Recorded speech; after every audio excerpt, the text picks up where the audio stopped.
Hello, everyone. Welcome once again to Adventures in Theater History, Philadelphia. Last time, we talked about bad behavior at Philadelphia theaters and how early 19th century theater audiences could get quite unruly on certain occasions if some among them felt sufficiently aggrieved about the quality of the performance or about political matters or somehow felt that their ethnicity or national pride had been insulted. This is a bit surprising because Philadelphia was known for being a fairly clean and orderly city as American urban spaces went in the day. We heard how Fanny Kemble, for example, when she arrived in America for the first time, felt that it was a much more pleasant town than New York. But we also know from the way that an angry crowd pursued William Wood one night from the stage door of the Chestnut Street Theater all the way to Independence Hall and beyond, that the sort of mobs that had occasionally gotten out of hand in Philadelphia theaters could also erupt out in the city streets. This tendency got worse as the city of Philadelphia continued to grow in size over the course of the first half of the 19th century. In 1838, for example, was the infamous and awful anti-abolition riot that had burned down Pennsylvania Hall while it hosted a meeting protesting against the institution of chattel slavery in America. And a few years later, there were the nativist meetings led by Protestant Philadelphians who were deeply distrustful of newly arrived immigrants, Catholics in particular. Feelings reached a fever pitch in 1844 when anti-Catholic riots broke out in the city and also in the adjoining townships to the north and south. Churches were burned, the local militia was called out, and there were open gun battles in the streets. But what does this have to do with theater history, our subject at hand?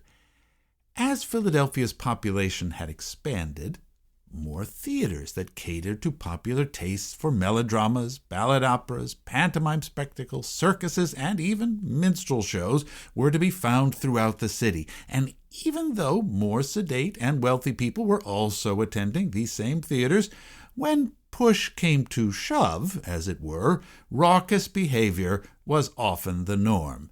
Philadelphians of a socially reforming mindset felt keenly the lack of a large, formal theater in the city, something suitable for the reverent appreciation of the European artistic, dramatic, and musical spectacle that was known as grand opera.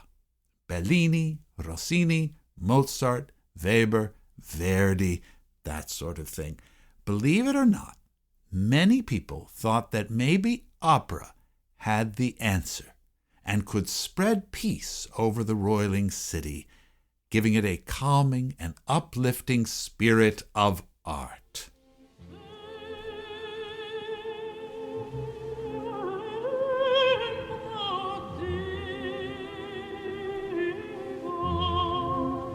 There was a widespread sentiment among the city's political leadership and its educated classes that promoting opera and the sort of large public institutions necessary to support the art form would have a civilizing effect on Philadelphians' public behavior.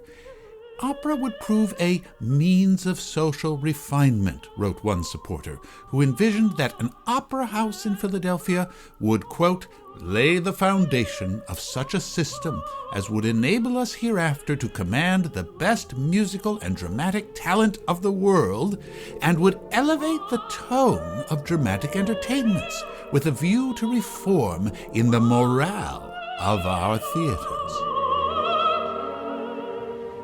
Emulating the great opera institutions of Paris, Milan, and London was the ambition of many in Philadelphia's business leadership. They felt it would bring more travelers to the city, increase educational levels and general sophistication, and raise property valuations, as well as making life in the city exciting and edifying. But they were not just looking to Europe.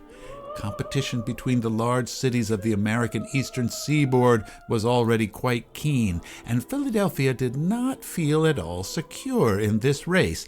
Having been well outpaced by the growth of New York City, Philadelphia had also been briefly surpassed in population during the 1840s by its southern neighbor, Baltimore. The political extension of city boundaries that would occur with the Great Philadelphia Consolidation of 1854 was in large part meant to remedy that particular problem. Now, in physical area, the largest municipality in the world, doubled in population and increasing in its industrial capacity due to access to Pennsylvania's coal and petroleum reserves, Philadelphia was booming once again, and its elites were keeping a jealous eye on the efforts of their counterparts in New York and Boston to build large civic artistic institutions like opera houses. Philadelphia had once been the great American city, after all, the seat of culture and government. Like an opera diva worried about younger rivals displacing it from a starring role, it did not want to be forced to leave the stage. As early as 1839, small groups of wealthy and influential Philadelphians had been meeting to discuss the problem. The Chestnut Street Theater, which was the long-standing favorite house of genteel Philadelphia society, was regarded as perhaps too small for truly great opera productions. The Arch Street Theater, the Walnut Street Theater, and its neighbor, the National Theater, occasionally hosted operas, true, but for the most part, they were also considered unsuitable. This was due not only to their limited size, but there was also the indelicate matter of the managers of these houses being financially dependent on liquor sales in their saloons and upper galleries, which were both factors associated with attracting prostitutes. The Musical Fund Hall, a concert space on Locust Street to the south of the Walnut Street Theater, was also occasionally utilized for opera, but its stage was not really built for it. The lack of an opera house in Philadelphia was coming to be seriously felt, people said. Ambitious plans were discussed to fund and construct a new hall in the district near Chestnut and 6th, but the financial panic and bank failures of the early 1840s put a temporary halt to these plans.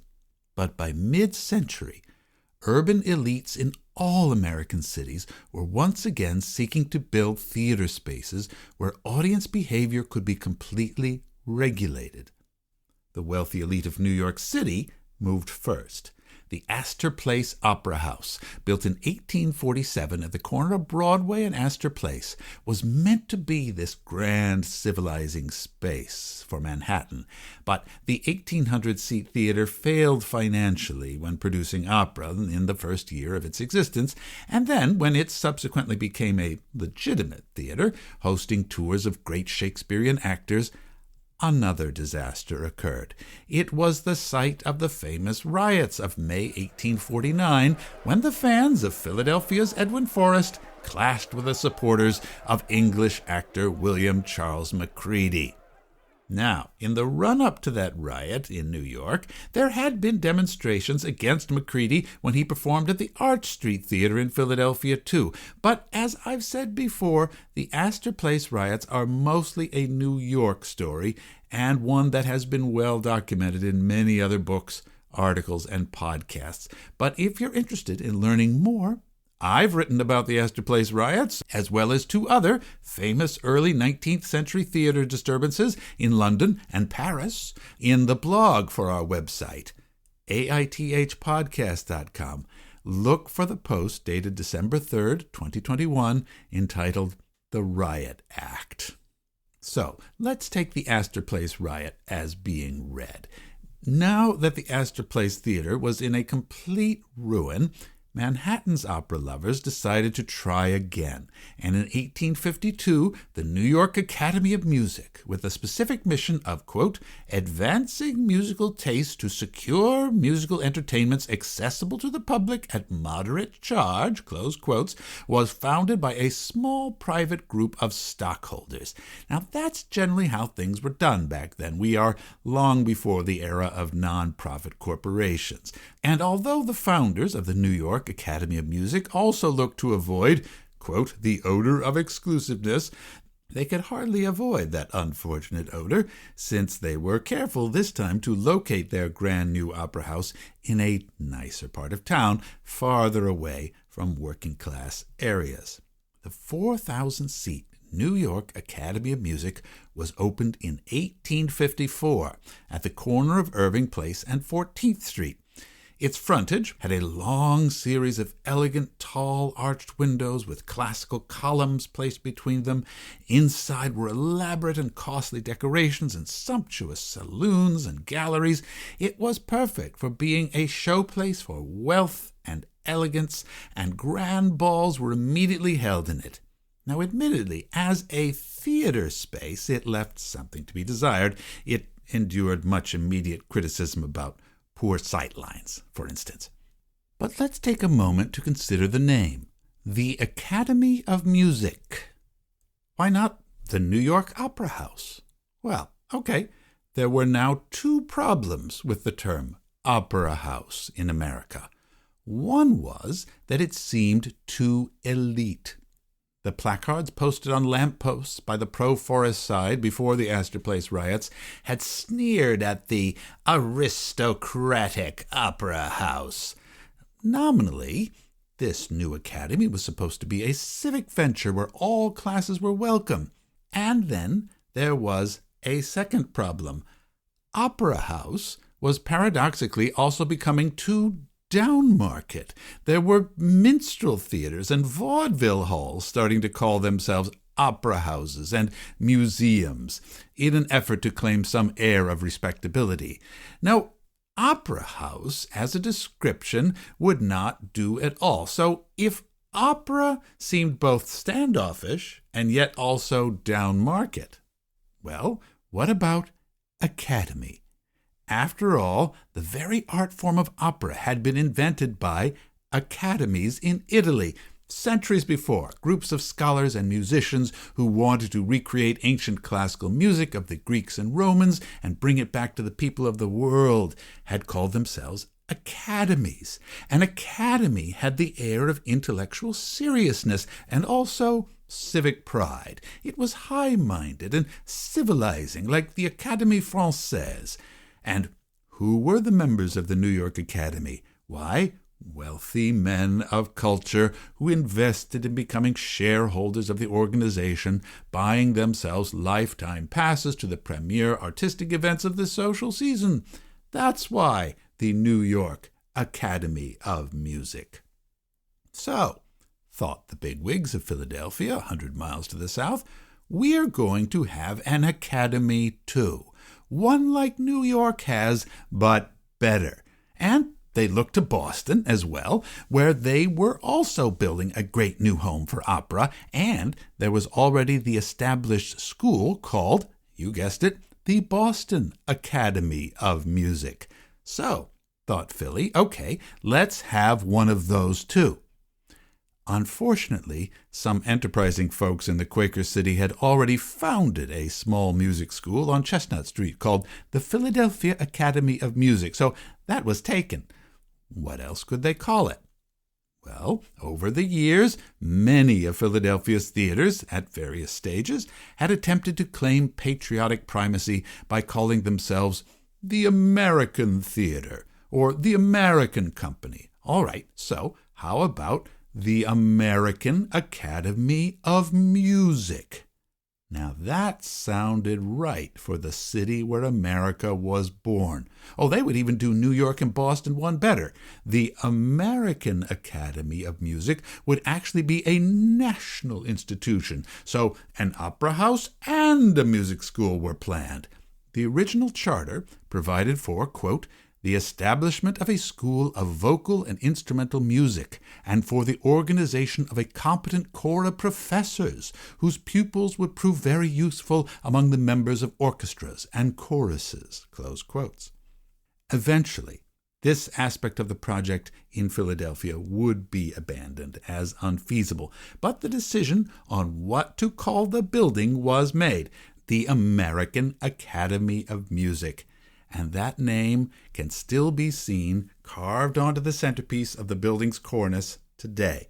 The appellation Academy of Music, one that over the course of the 19th century would be applied to the major theater and concert halls of almost every large and mid-sized city in America, signals social and intellectual propriety.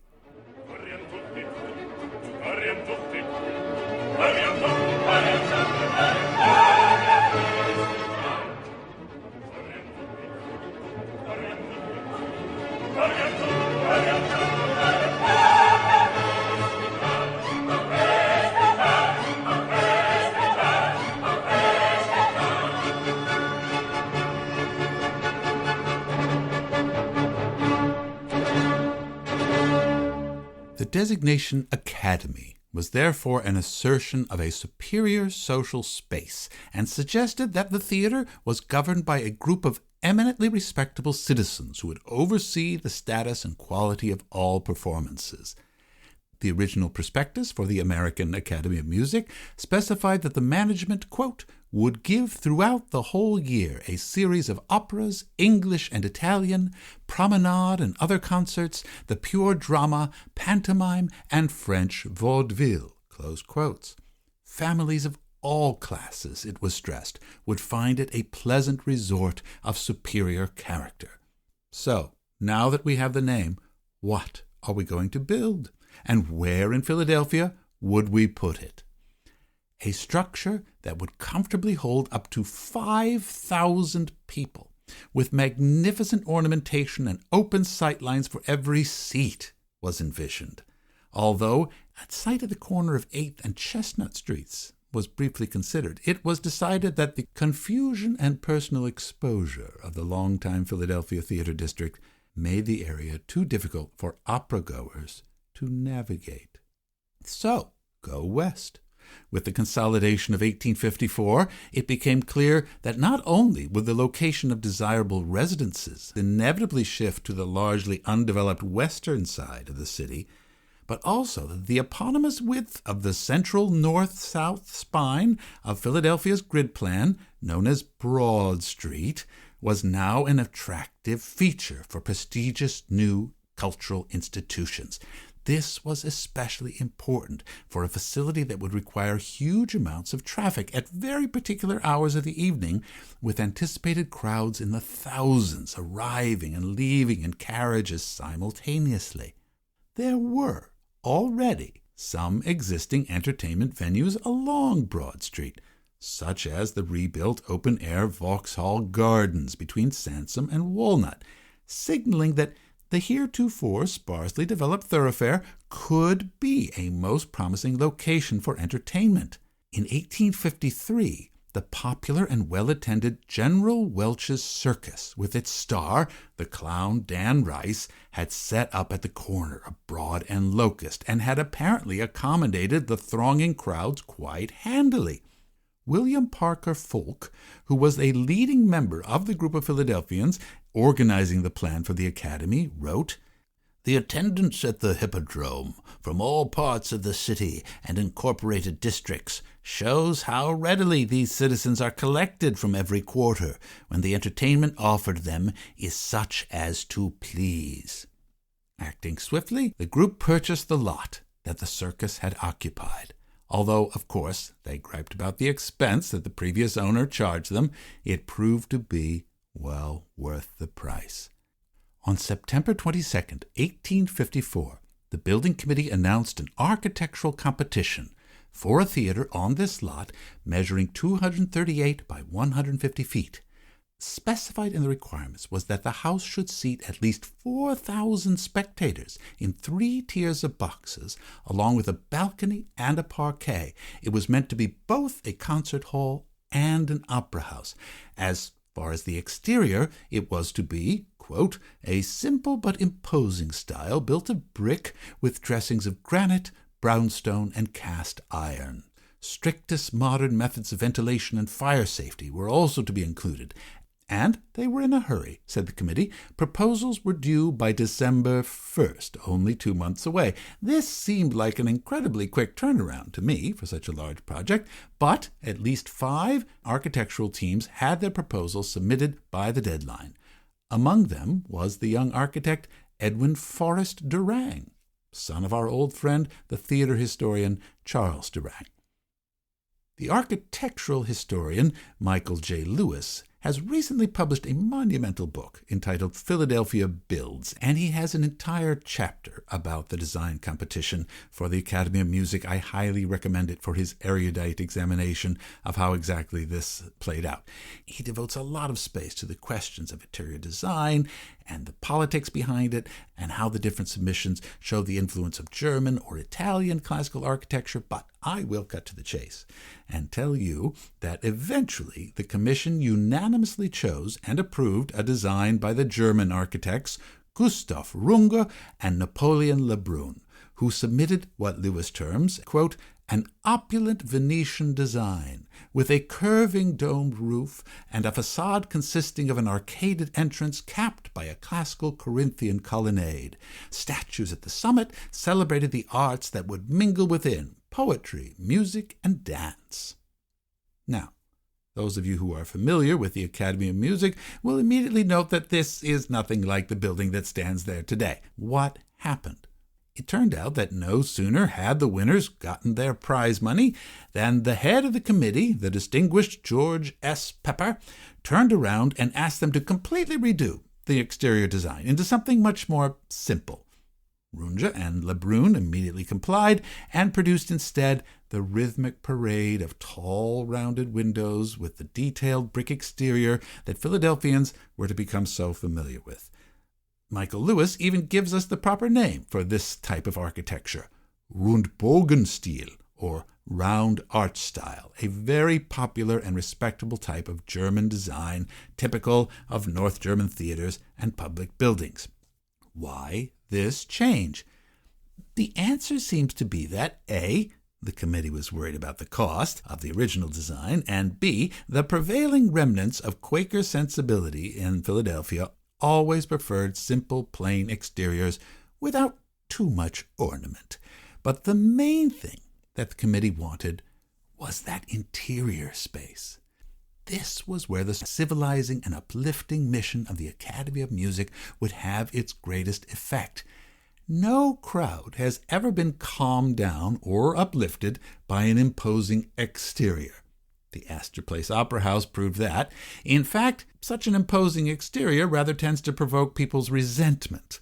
But a grand and welcoming interior space with wide staircases, commodious lounges, and glittering chandeliers, one that welcomed people and that signaled to everyone that they should be on their best behavior.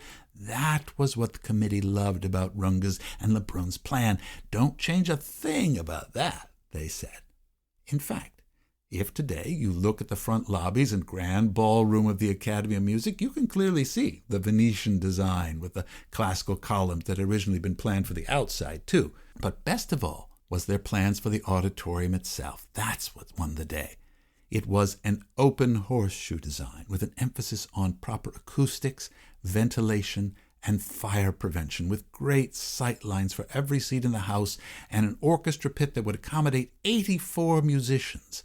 A subterranean sound pit underneath the house would add reverberance and warmth to its music, they thought. The architects proposed that the auditorium be lit by a huge central chandelier, and that allegorical paintings adorned the dome ceiling with its plaster carefully embedded with horsehair to dampen echoes, and a method of raising the parquet floor to make the main space suitable for balls and assemblies. Oh, this was what the committee had wanted. Philadelphia's desire to hear and to see and to experience opera on a grand scale was at last to be satisfied.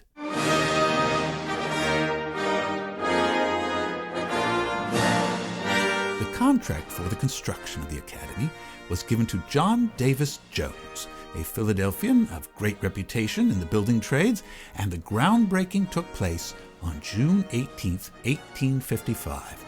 The foundations were dug and the massive 4-foot-thick brick walls began to rise above Broad and Locust. For such an elaborate and technically complicated structure, the Academy of Music was engineered, built, decorated, and furnished with astonishing speed. The venerable Philadelphia myth that the walls stood open to the air for a year to acoustically season them is not only nonsensical, but demonstrably not true, as the roof was put on the building 6 months after the foundation was laid. By the end of the year 1856, the job was completed, and the managers and staff were being assembled to run the enormous building. Things were proceeding so swiftly on Broad and Locust, in fact, that it almost masked other events occurring elsewhere in the city. The old center of Philadelphia theater was changing. The enormous and popular venue, the National Theater on Chestnut and Ninth, had burned down in 1854, as we detailed in episode 12, and there was one other, much more consequential departure. It was assumed by everyone that once the Academy was completed, the grand old Chestnut Street Theater near Independence Hall would therefore be hopelessly outmoded. The beloved Old Drury was closed and razed in 1855. This demolition caused some dismay in longtime Philadelphia theatergoers, but at least the theater's brass gong that summoned audiences to their seats for decades was rescued and was preserved to be used again for its familiar purpose in the grand new space on Broad Street. The inaugural ball of the Academy of Music on January 26, 1857, was a glittering social success.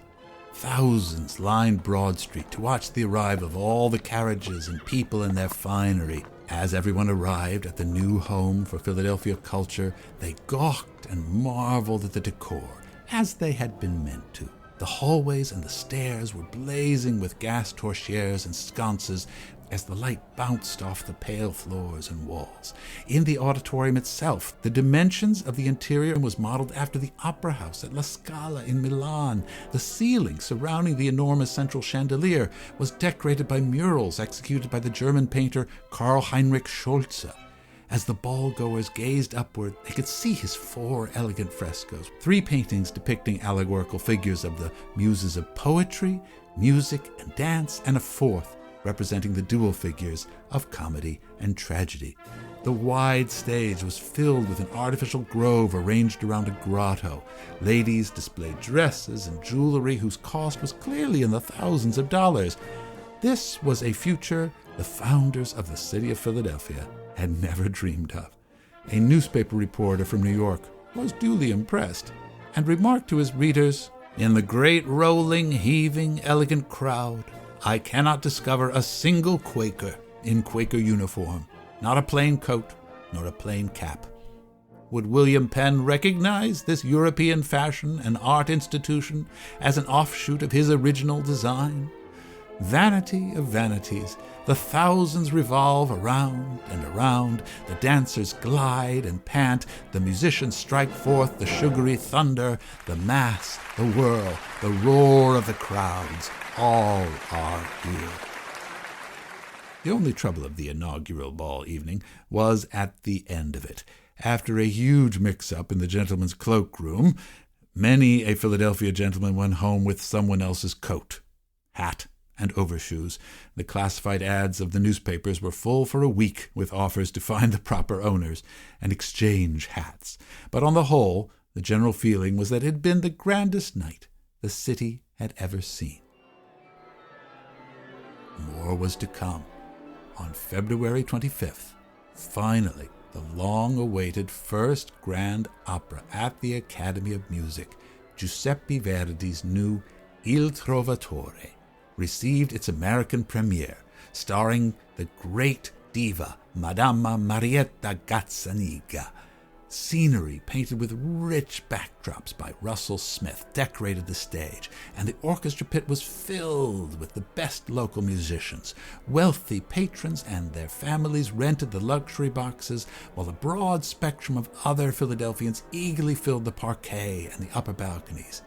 Even the curmudgeonly diarist Sidney Fisher, the Samuel Pepys of Philadelphia of that era, pronounced himself satisfied and impressed with the hall. Quote, "The woodwork is white and gold, the seats all covered with crimson velvet, and the walls with crimson paper. It is thoroughly heated and brilliantly lighted. The central chandelier is very beautiful, light and airy, of cut glass with innumerable burners. It looks like a fairy fabric of gleaming crystal and diamonds." Close quotes. Oh, and he also allowed that the opera itself was produced successfully.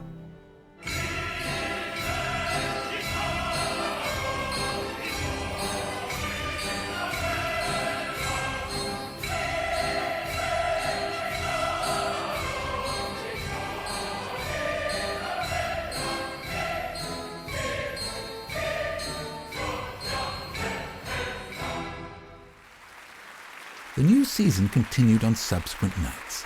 Other Italian operatic works, including Lucrezia Borgia, Norma, and La Traviata, soon followed, and then Don Giovanni, Marta, the Daughter of the Regiment, La Sonnambula, and so on and so on. There were English-language operas and German operas too, as would be true for the next 165 years. There was rarely a night when the Academy of Music was not booked. Interestingly, though, after the first couple of years, the hall was used less and less as an opera house. Many other balls and receptions were held there: the bachelor's ball, the floral ball, the academy ball, and many other types of entertainment filled the stage: ballets, concerts, children's pantomimes, acrobatic acts, scientific lectures, orators, political meetings. All could be counted on to fill the Academy seats and keep the stairways bustling. And, let us not forget, the Chestnut Street Theater had been torn down, so the Academy was also frequently booked to present plays. Attentive listeners of this podcast will remember that we've already talked about a lot of these. In 1861, when the Civil War was naturally dominating the city's attention, Edwin Forrest had played the Academy's stage. The famous son of Philadelphia had offered the public his works of muscular performance from his long-standing and familiar repertory: Hamlet, Damon and Pythias, Richelieu, Virginius, Metamora, Jack Cade, Othello, Macbeth, and Richard III.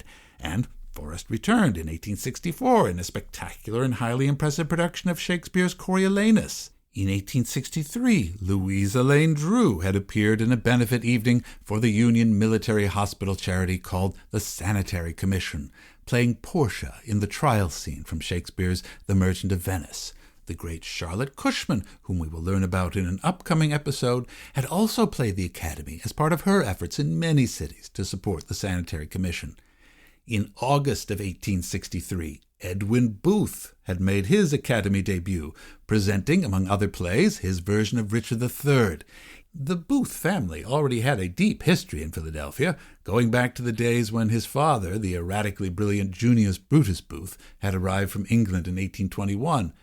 Edwin and his brother-in-law had in fact bought the Walnut Street Theater, and he was then often performing there as well. It was in fact soon after this Philadelphia appearance that Booth would begin his record-setting run of his 100 Nights of Hamlet at the Winter Garden Theater in New York. And as you may also recall, our old friend Fanny Kemble would use the Academy stage for her public readings of Shakespeare, performing single-handedly the entire text of such plays as King Lear and Hamlet. So there was plenty of theater and poetry on the Academy stage. But throughout the Civil War years, and for the decade after, concerts and operas continued to appear there with regularity. After the war, the demand for the Academy only increased. It was constantly used for charitable balls and assemblies and plays. and operas and concerts. Adelaide Ristori appeared in the plays Medea and Mary Stuart. The great divas of their day, Gazzaniga, Patti, and Parepa Rosa, all sang there. The Reverend Henry Ward Beecher gave lectures. Pianists Anton Rubinstein and Louis Moreau Gottschalk played concert. The variety of performances, in fact, could be startling. Cairncross and Dixie's Minstrels Troupe performed not long after the premiere of Offenbach's opera, The Grand Duchess of Gerolstein. Scientists demonstrated on the Academy's stage early versions of something called moving pictures, to the amazement of all. In fact, the Academy was rather like a modern-day video streaming service. There were dozens of genres and acts and plays and operas, enough to suit anybody's tastes. And it wasn't just entertainment and education and art. In 1870, the second reunion of the Grand Army of the Republic was held there, attended by the former general, President Ulysses S. Grant. And in 1871, a reception and ball was held for the visiting Grand Duke Alexis of Russia. In 1872, the Academy hosted the Republican National Convention, during which President Grant was triumphantly nominated for his second term. Year after year, the shareholders of the Academy of Music pronounced themselves highly satisfied with their project. It had all turned out exactly as they had planned. Philadelphia now had a temple of high art and culture and science, and the whole country knew it. And all for ticket prices that usually ranged between merely $1 and 25 cents. And the only incidents of audience misbehavior that I can find in the records are complaints that at the end of some operas, people threw too many bouquets onto the stage, in slavish devotion to the singers they idolized. In the year 1876, the city of Philadelphia once again took center stage in the national celebration of the 100th anniversary of the Declaration of Independence. The great Centennial Exposition and World's Fair spread across Philadelphia's Fairmount Park along the Schuylkill River. That's a whole podcast series in itself, though. I'm not sure I'm the guy to do it justice. For our purposes today, we can note that the Academy of Music did its share in the national celebration. On the night the exhibition opened, May 10th, 1876, Edwin Booth and his company performed Shakespeare's Henry V on the Academy stage. By now, William Shakespeare was regarded as fully American by most people in the country, and no one minded a play about the triumph of English armies defeating the forces of France, our allies in the Revolutionary War, after all. That summer, the Academy also hosted the 7th annual reunion of the Society of the Grand Army of the Republic, and on the stage could be seen Generals Sheridan, Sherman, Hancock, and many other heroes of the recent triumph over the Confederacy.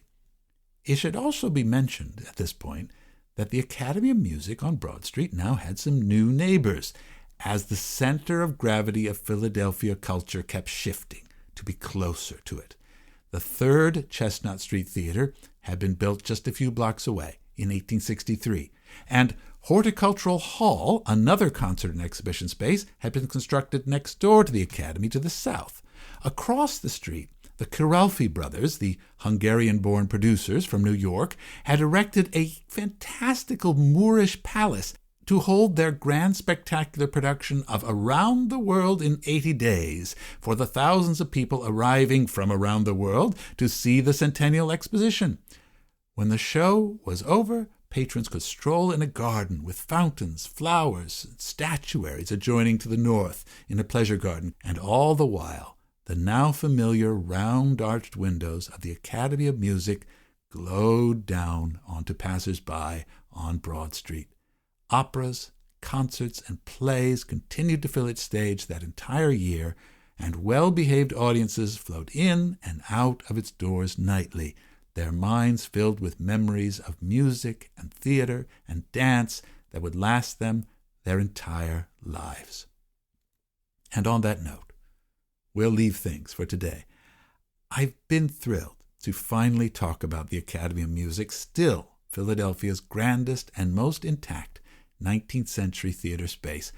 I can't possibly fit the entire history of the place into one episode. There's so much more to talk about. rest assured that we will come back to it again and again. I'm Peter Schmitz. Our podcast theme music, as well as all the other sound engineering and sound effects, are created by Christopher Mark Colucci. We'll put the credits for all the musicians and ensembles that you hear on today's episode in the show notes. As we sign off, Chris and I both want to say that it has been such an honor and a pleasure to bring this podcast to you throughout this past year. We hope that all of you enjoy a very safe and a happy holiday season, and that you have a happy and prosperous new year.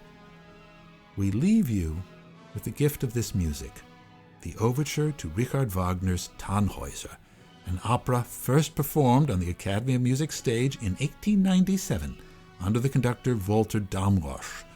But the recording you are hearing right now was a performance made in 1963 on the Academy of Music stage by the Philadelphia Orchestra under the baton of Leopold Stokowski. We'll have lots of new episodes coming up in 2022, and we urge you all to keep listening, keep sending us those supporting emails, keep posting reviews online about us, keep following us on Facebook and Twitter, and most of all, keep supporting your local theater companies. Whether in Philadelphia or anywhere else you might be listening, thank you, and we'll see you again real soon on another adventure in theater history, Philadelphia.